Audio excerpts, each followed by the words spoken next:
శ్రీ గురుభ్యో నమః.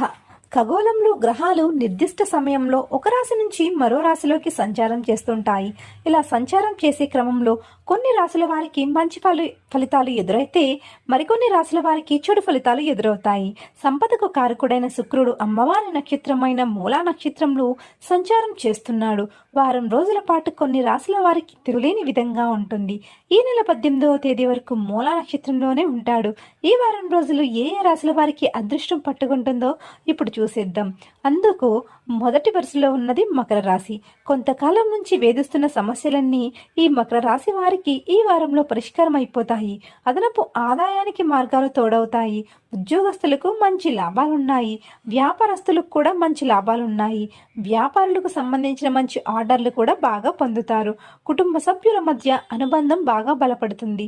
అయితే చిన్న చిన్న కలహాలున్నప్పటికీ వాటిని సరిదిద్దుకోవాల్సిన బాధ్యత కుటుంబ